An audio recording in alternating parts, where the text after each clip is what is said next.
Hello students, आप पढ़ रहे हैं चैप्टर 3 वनस्पति जगत के बारे में। आइए देखते हैं इस चैप्टर की लास्ट हेडिंग पादप जीवन चक्र तथा संतति या पीढ़ी एकांतरण के बारे में। पिछले वीडियो में हमने एंजियोस्पर्म के बारे में आपको समझाया था। लास्ट में एंजियोस्पर्म का जीवन चक्र हमने एक्सप्लेन किया था। तो आइए देखते हैं चैप्टर 3 की लास्ट हेडिंग पादप जीवन चक्र तथा संतति या पीढ़ी एकांतरण के बारे में। तो ध्यान से आप समझें इसको। पादप में अगुणित तथा द्विगुणित कोशिकाएं माइटोसिस द्वारा विभक्त होती हैं। ठीक है, तो पौधों में चाहे अगुणित हो कोशिका यन हो या फिर द्विगुणित कोशिका हो 2n हो, दोनों जो हैं माइटोसिस द्वारा विभक्त होती हैं। समसूत्री विभाजन द्वारा इनका विभाजन होता है।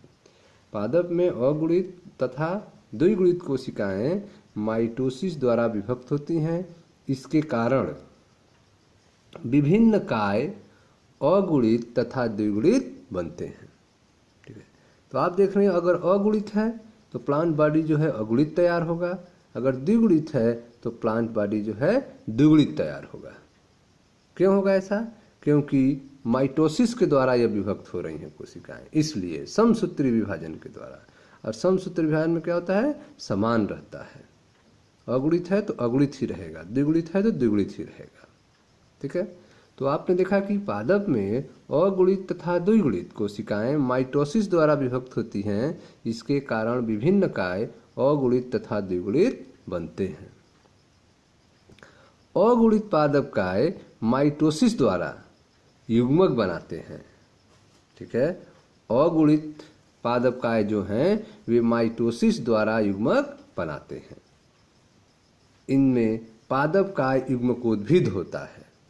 तो जो यन अगुणित हैं उन पादप काय में माइटोसिस होता है, अर्थात यन ही रहते हैं, और जो युग्मक तैयार होता है, ठीक है, वह यन ही रहता है, अगुणित ही रहता है। इसमें पादप काय को क्या कहेंगे? युग्मकोद्भिद कहेंगे, गैमेटोफाइट कहेंगे। निषेचन के बाद युग्मनज भी माइटोसिस द्वारा विभक्त होता है। निषेचन के बाद जो जाइगोट बनता है, युग्मनज बनता है, उसमें भी माइटोसिस द्वारा विभक्त होता है, उसमें भी समसूत्री विभाजन होता है, जिसके कारण द्विगुणित स्पोरोफाइट पादप काय बनता है। ठीक है, तो जब निषेचन होगा तो युग्मनज क्या हो जाएगा? द्विगुणित हो जाएगा। ठीक है, तो वह जो द्विगुणित युग्मनज बनेगा वह भी माइटोसिस द्वारा विभक्त होगा, जिसके कारण द्विगुणित स्पोरोफाइट पादप काय बनता है। ठीक है,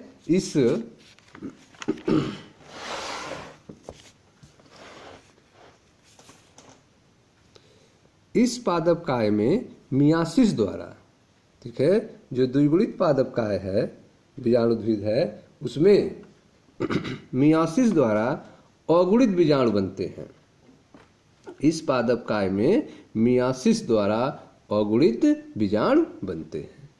तो अब आप देख रहे हैं कि पादप काय में विभाजन कैसा होता है? अर्धसूत्री विभाजन होता है, मियोसिस होता है, जिसके कारण क्या हो जाते हैं? आधे हो जाते हैं गुणसूत्र, अर्थात अगुणित बीजाणु बनते हैं।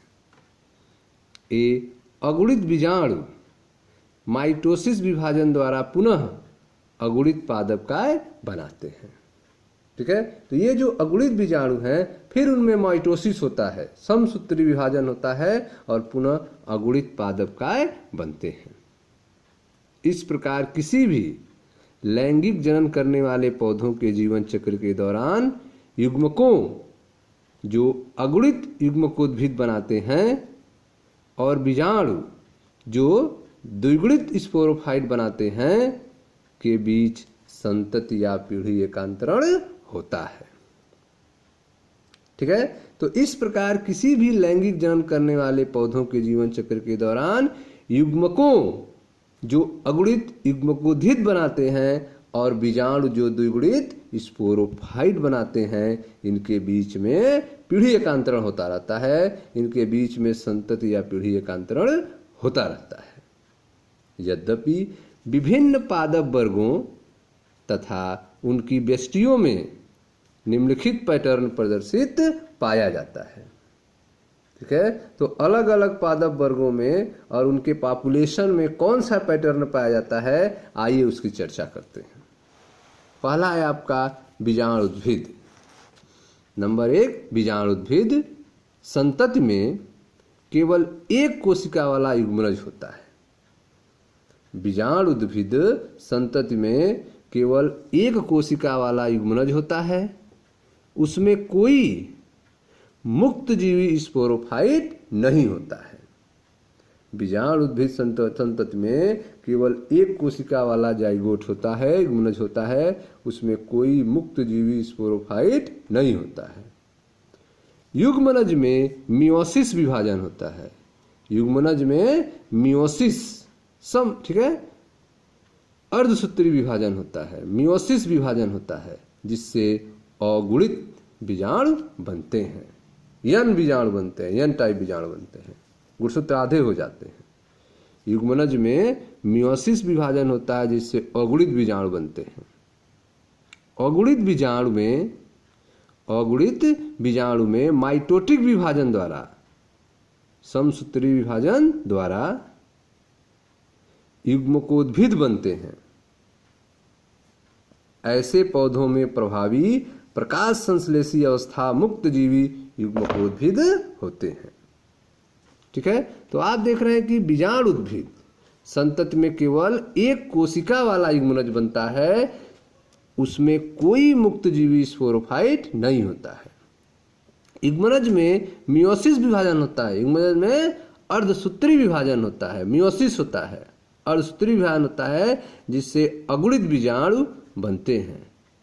अगुणित बीजाणु में माइटोटिक विभाजन होता है, समसूत्री विभाजन होता है। इसके द्वारा युग्मकोद्भिद बनता है, गैमेटोफाइट बनता है।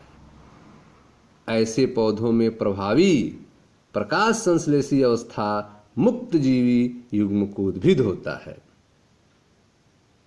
इस प्रकार के जीवन चक्र को अगुणितक जीवन चक्र कहते हैं। इस प्रकार के जीवन चक्र को अगुणितक जीवन चक्र कहते हैं।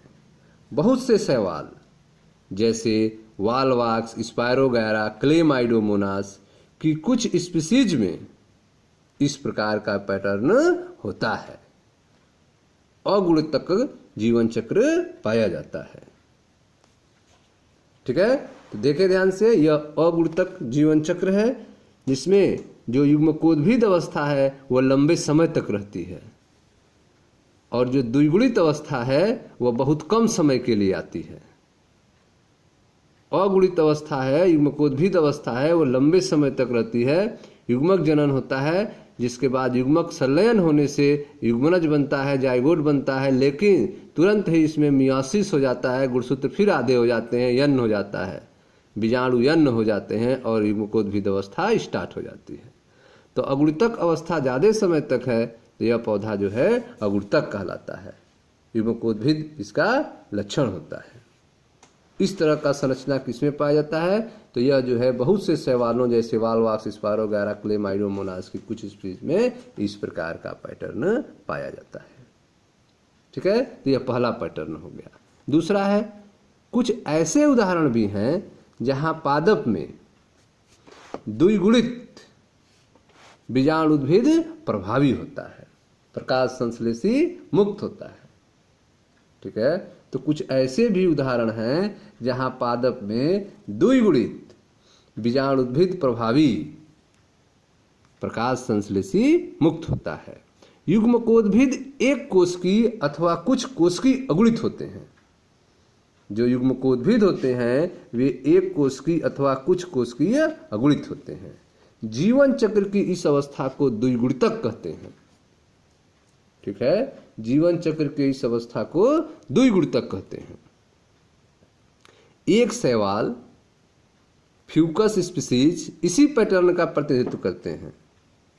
ठीक है, एक शैवाल फ्यूकस स्पीसीज जो हैं वे द्विगुणितक पैटर्न का प्रतिनिधित्व करते हैं। साथ ही सभी बीजीय पादप जैसे जिम्नोस्पर्म, एंजियोस्पर्म इसी पैटर्न का अनुसरण करते हैं। जिनमें युग्मकोद्भिद अवस्था कुछ कोशिकीय या बहुकोशिकीय होती है। जिनमें युग्मकोद्भिद अवस्था कुछ कोशिकीय या बहुकोशिकीय होते हैं। ठीक है, देखें इसमें बीजाणुभिद अवस्था जो 2n है वो लंबे समय तक है, यह प्रभावी अवस्था है द्विगुणितक। जबकि युग्मकोद्भिद अवस्था जो है n है वो बहुत कम समय के लिए है। ठीक है, युग्मकोद्भिद अवस्था n अवस्था बहुत कम समय के लिए है और द्विगुणित अवस्था जो है 2n जो है वो लंबे समय तक के लिए है। ठीक है, यह फ्यूकस स्पीसीज और जो है एंजियोस्पर्म, जिम्नोस्पर्म और सभी बीजी पादप इस गुण को पालन करते हैं, द्विगुणितक अवस्था का पालन करते हैं। ठीक है, अब देखते हैं तीसरा है आपका ब्रायोफाइट तथा टेडोफाइट में। ब्रायोफाइट तथा टेडोफाइट में मिश्रित अवस्था अर्थात दोनों की अवस्थाएं देखने को मिलती हैं। अगुणितक द्विगुणितक दोनों अवस्थाएं देखने को मिलती हैं ब्रायोफाइट तथा टेडोफाइट में। दोनों ही अवस्थाएं बहुकोशिक होती हैं, लेकिन उनकी प्रभावी अवस्था में भिन्नता होती है। तो आप देख रहे हैं कि ब्रायोफाइट और टेडोफाइट में मिश्रित अवस्था अर्थात दोनों प्रकार की अवस्थाएं देखने को मिलती हैं। दोनों ही अवस्थाएं बहुकोशिक होती हैं, लेकिन उनकी प्रभावी अवस्था में भिन्नता होती है। एक प्रभावी मुक्त प्रकाश संश्लेषी थैलसाभ अथवा सीधी अवस्था अगुणितक युग्मकोद्भिद में होती है। ठीक है, एक प्रभावी मुक्त प्रकाश संश्लेषी थैलसाभ अथवा सीधी अवस्था अगुणितक युग्मकोद्भिद में होती है और यह अल्प आयु बहुकोशिक बीजाणु उद्भिद जो पूर्ण अथवा आंशिक रूप से जुड़े रहने तथा पोषण के लिए युग्मकोद्भिद पर निर्भर करते हैं। पीढ़ी एकांतरण करता है। सभी ब्रायोफाइट में ऐसा ही पैटर्न होता है। ठीक है, सभी ब्रायोफाइट में ऐसा ही पैटर्न पाया जाता है जिसमें युग्मकोद्भिद अवस्था जो है प्रभावी होती है, लेकिन दोनों अवस्थाएं पाई जाती हैं उसमें। अगुणितक द्विगुणितक दोनों प्रभावी अवस्थाएं हैं, लेकिन जो मुख्य पौधा होता है ब्रायोफाइट्स में वह युग्मकोद्भिद होता है। ठीक है, युग्मकोद्भिद अवस्था मुख्य पौधा होता है। ठीक है, तो इस तरह से आपने देखा कि ब्रायोफाइट तथा टेडोफाइट मिश्रित अवस्था अर्थात दोनों प्रकार की अवस्थाएं को देखने को मिलती हैं। दोनों ही अवस्थाएं बहुकोशिक होती हैं, लेकिन उनकी प्रभावी अवस्था में भिन्नता होती है। एक प्रभावी मुक्त प्रकाश संश्लेषी थैलसाभ अथवा सीधी अवस्था अगुणितक युग्मकोद्भिद में होता है। ठीक है, और यह अल्प आयु बहुकोशिक बीजाणुद्भिद जो पूर्ण अथवा आंशिक रूप से जुड़े रहने और पोषण के लिए युग्मकोद्भिद पर निर्भर करते हैं। पीढ़ी एकांतरण करता है। ठीक है, तो जुड़े रहने के लिए पोषण करने के लिए युग्मकोद्भिद पर डिपेंड है। सभी ब्रायोफाइट में ऐसा ही पैटर्न मिलता है। ठीक है, द्विगुणित बीजाणुद्भिद प्रभावी मुक्त प्रकाश संश्लेषी संवहनी पादप होता है। ठीक है, द्विगुणित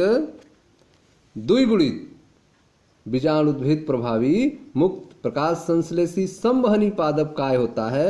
यह बहुकोशिक मृतजीवी स्वपोषी मुक्त लेकिन अल्प आयु अगुणित युग्मकोद्भिद से पीढ़ी एकांतरण करता है। ठीक है, द्विगुणित बीजाणुद्भिद जो है वह प्रभावी मुक्त प्रकाश संश्लेषी संवहनी पादप काय होता है। यह बहुकोशिक मृतजीवी स्वपोषी मुक्त लेकिन अल्पायु अगुणित युग्मकोद्भिद पीढ़ी एकांतरण करता है। अल्पायु अगुणित युग्मकोद्भिद से पीढ़ी एकांतरण करता है। ऐसे पैटर्न को अगुणितक जीवन चक्र कहते हैं। ठीक है, इसके कुछ अपवाद भी हैं। अगुणितक और द्विगुणितक जीवन चक्र के कुछ अपवाद भी हैं। अधिकांश शैवाल में अगुणितक पैटर्न होता है। उनमें से कुछ जैसे कि एक्ट्रोकार्पस, पॉलीसाइफोनिया, कैल्प में अगुणतक द्विगुणतक पैटर्न होता है। फाइकस एक शैवाल है जिसमें द्विगुणतक पैटर्न होता है। ठीक है, फाइकस में द्विगुणतक पैटर्न पाया जाता है। अधिकांश शैवाल में अगुणतक पैटर्न होता है। उनमें से कुछ जैसे एक्ट्रोकार्पस, पॉलीसाइफोनिया, कैल्प, इनमें अगुणतक द्विगुणतक पैटर्न होता है। फाइकस शैवाल में द्विगुणतक पैटर्न होता है। ठीक है स्टूडेंट्स, तो यह था आपका लास्ट हेडिंग वनस्पतिक जगत का। ठीक है, पादप जीवन चक्र तथा संतति या पीढ़ी एकांतरण के बारे में, जिसमें आपने अगुणतक, द्विगुणतक और अगुणतक द्विगुणतक पैटर्न के बारे में समझा। ठीक है, मैं मनीष गुप्ता अपने चैनल में आपका स्वागत करता हूं। आप वीडियो को लाइक करें, शेयर करें, चैनल को सब्सक्राइब करें। धन्यवाद।